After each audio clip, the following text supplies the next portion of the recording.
Alright, I was doing some research. Found another video we could watch. It's a teacher, and she gets caught having sex with an 11-year-old. Or I think she was having sex, or maybe text. I don't know. Now, some people, depending on the side you choose, the kid could either be a victim or the kid could be lucky, Yeah. If it was a guy and an 11-year-old girl, that's not cool, but 11-year-old boy, he's either a legend or a victim, depending on how you look at it. Alright, so yeah. It looks like this the teacher right here. It's 27 minutes. We'll watch a good chunk of it. We'll see what's up. Now again, I don't know is the kid a legend or is he a victim? Placed under arrest. Me? Mm-hmm. You're Allie, right? Yeah. Okay. And it's going to be for predatory criminal sexual assault. We have the newly released body camera video of the moment a substitute teacher is arrested for having sex with an 11-year-old boy. Allie Bardfield admitted to having sex with that boy and is now serving prison time. But she wasn't always honest in this investigation, and the body camera video proves that. I'll show you what she told detectives at her front door and how she blamed the victim in this case. We're on the case, presented by Law Call me fucked up, I think the kid's a legend. and Crime. I'm Chris Stewart. And what's even more shocking is how she tried to play it when detectives arrived at her front door. Before I get to that body camera video, here is Bardfield in court in Macon County, Illinois, where all of this took place about 3 hours south of Chicago. I lied, she looks chopped. He's not a legend. This is the hearing where Bardfield admitted to abusing her student who is just 11 years old. But Bardfield wasn't always truthful to law enforcement in this investigation. This is the body camera video of the day that she was arrested in April of last year. Now, part of the audio is redacted, which is why you'll hear it drop out at times.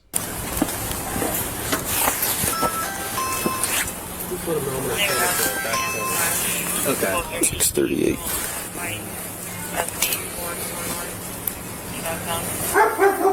We can't answer the door right now, but if you'd like to leave a message, do it now. Hi. Hey, how are you? Hey, is Allie home? Yeah. Okay.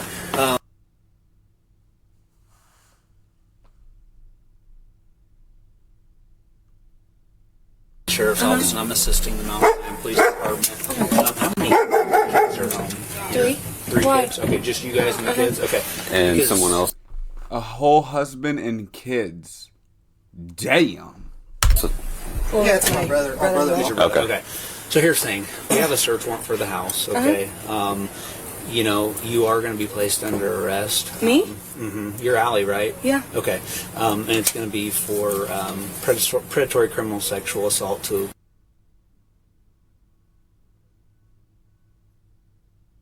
grooming. Okay, so that's why we're here, to take a look, to make sure we gather what we need out of the house, okay? For what? Yeah, so I'll talk to you more about it here in a second, okay? As a matter of fact, if you guys want to go in and start doing that... Can I put the dogs up? Yeah, absolutely. Yes, please. We're going to have to follow you in, though, just to make sure, okay? You have your phone? One's a German Shepherd, so... Okay.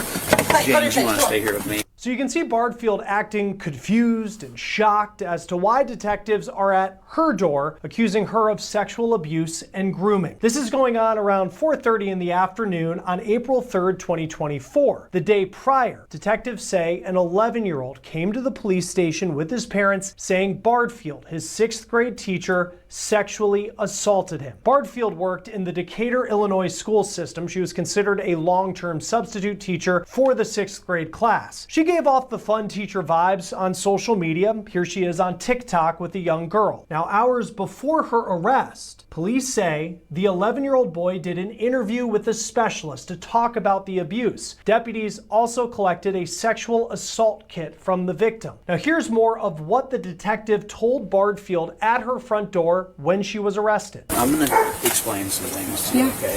First off, I have to read your rights, okay, so I can talk to you, okay? You do have the right to remain silent. Anything you say or do will be used against you in court. You have the right to an attorney, and if you can't afford one will be appointed to represent you free of any cost to you. Do you understand that? Yeah. Okay. Have you ever been in trouble before? Never. Okay. I don't know how would you guys feel if that was your son and he was like, yo, my teacher just, like, would you guys be like I don't know. It's so fucked up when it's flip-flopped, ain't it? Because if it was a guy and a girl, yeah, book him. Fucking put him in the slammer for good. Like, that guy is a fucking creep. But, like, dude, that might be some kid's dreams. Right? Or let me stop. I'm going to give you an opportunity to explain, but long story short is, okay, we've got a significant amount of evidence to include the conversation that you had with.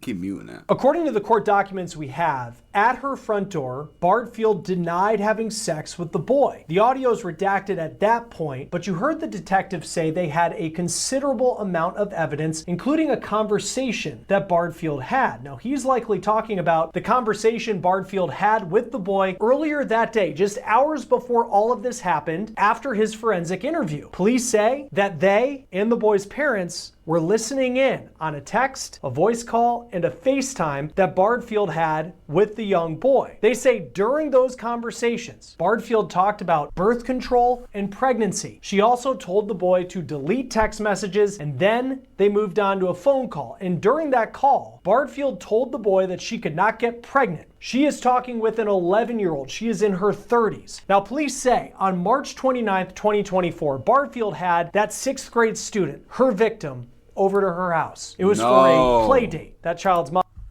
No. Dude, she's getting nailed. Because I ain't gonna lie, 11's, that's crazy. If it was like a fucking 17-year-old in high school, that'd be a little different. 11's crazy. Mom noticed her son acting differently after the visit, though. According to police, the mom then checked her son's phone and social media, and when they talked more about what happened, the boy said that Bardfield had sex with him. Not only did Bardfield reportedly have sex with that boy, she also sent him $700 on Cash App. She bought him headphones that go from... Oh, he was spitting to her then. That 11-year-old was fucking spitting. Dude, he should have just chilled. He should have just kept on hitting that and fucking getting money. Dude, that kid is going to go down as either a victim or a legend. I mean, shit. If I was getting that Cash App money, she said $700. Tuh! What a G. More than $400. She also sent nude photos to him on Snapchat. Here's the moment Bardfield is led away after this story. Dude, the guy can't be a victim, bro. He can't. The 11-year-old can't be a victim. Story gets even more shocking. I'm Are going to you talk to her taking real my quick, and kids? she'll be able to talk to. No, I'll talk to you about that. So that lady is with these. Oh my Listen, God. no, but listen. With these CFS, it doesn't mean she's taking your kids. Okay. Make a nice enough show us secure out here. We are going to give you, how you raise your kids and what goes on. Oh my God, I thought you were my life.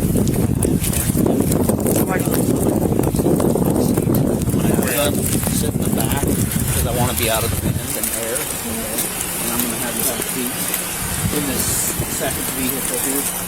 Showing registered 56 and a half, 10,300. OP revoked. Which seat? This up, right up here. Just of the OP has observed on. You good, buddy? Yep. So here's the thing, okay? You work for Hope.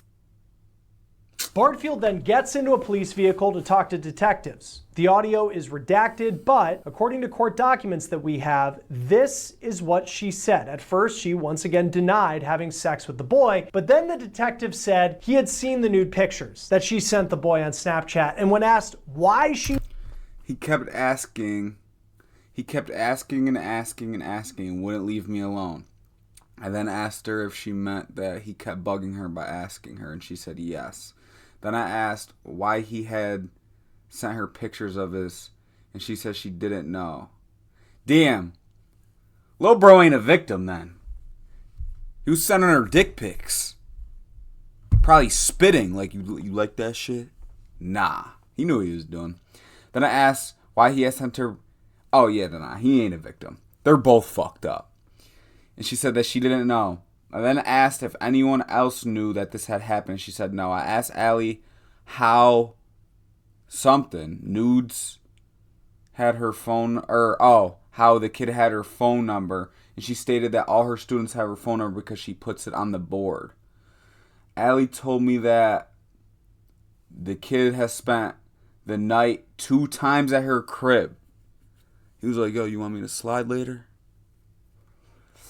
Allie advised me that he sleeps on the couch.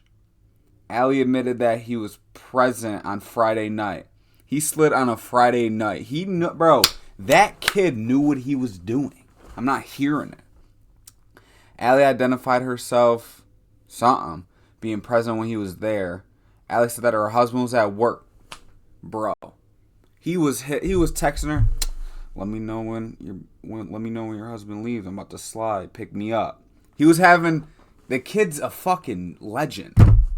He wants to sit here and play victim. Nah, bro. He knew what he was doing. He was sending pics. He was fucking, yo, come scoop me. I can't drive yet. He's like, that's my boy, the Adam Sandler movie. Would send nude photographs, a teacher in her 30s, to a boy just 11 years old. She said, quote, he kept asking and asking and asking and wouldn't leave me alone. He said, stop playing, bro. You know you want to send that shit to me. He was bugging. He was spitting. Document also states that the victim had sent the teacher explicit pictures. We can see the moments in this conversation inside the cruiser that police are laying out the evidence they have against her. And you can see her put her head in her hands as she realizes what her fate is likely going to be. It is notable that you can't even book her. They were both in on it. Fuck out of here. Bardfield tried multiple times to say that the boy made advances on her, that all of this was the 11-year-old's fault. At the end of this part of the conversation, Bardfield, according to court documents, was asked about how she was feeling. And she replies, quote, I have my criminal justice degree. I'm in my master's program. This isn't how I want my life to be, but I didn't want the victim to feel uncomfortable as I felt uncomfortable. But I was just trying to act like nothing happened and just be there for him. At the end of the conversation in the cruiser, police say that Bardfield threatened to take her own life. She was then handcuffed and taken to the county jail. And from that moment on, Bardfield was held without bond. Per WAND-TV, here's the moment the judge at her first court appearance told her what the punishment could be for the charges that she faced. Felony punishable by 6 to 60 years in the Department of Corrections. That would be served at 85%, followed by a mandatory supervised release of 3 years up to natural life and up to a $25,000 fine. It is not a probation eligible offense. And 6 to 60 years. Damn. If convicted, you would have to register as a. But what's up with the victim? He was sending dick pics and rizzing her up. I mean, they're both at fault. Honestly, just let them go off into the sunset and date each other. I'm just kidding.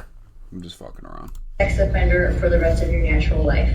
Then in August of this year, Bardfield pleaded guilty to having sex with that boy. The state is now asking for a max 40 years in prison in this plea deal, opposed to the 60 years that she could have faced if found guilty at trial. As far as the Decatur Public School District, where Bardfield worked, I reached out for comment in the wake of her guilty plea. They told me since they weren't a party in that criminal case, they wouldn't comment. They did fire Bardfield after her arrest. The victim and his family, though, are suing the school district, and they claim what happened was not an isolated incident. I spoke to Sim Cunningham, who's representing the family, and this is what he said about his lawsuit. What they really, really want to take place, though, is that other kids and other families who may have been a victim of this woman's act. The kid ain't a victim, bro. He got coochie and he was getting money sent to him, sliding to her house on a Friday night at 11 years old.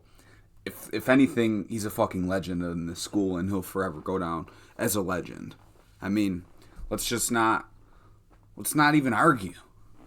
Hold on. Let me see. I want to see if they got anything on the kid. Just blah, blah, blah, blah, blah, blah, blah.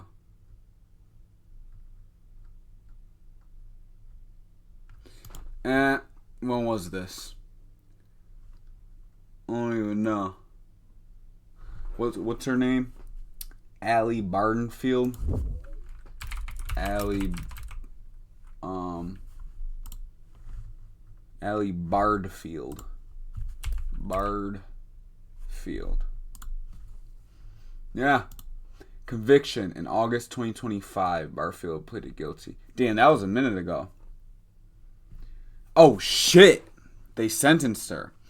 She was sentenced to 10 years in the Illinois Department of Corrections. Will credit for approximately 18 months served in custody. Upon release, she will be paroled and must register as a sex offender. Wait, so will credit for approximately 18 months served in custody. Damn, they gave her 10 years, dude. Hey, don't be fucking children, man. That's what you get. I know some people be watching and they don't comment, but you should. I want to see what y'all think. I think the kid's a legend. I'm almost at 500, so sub up.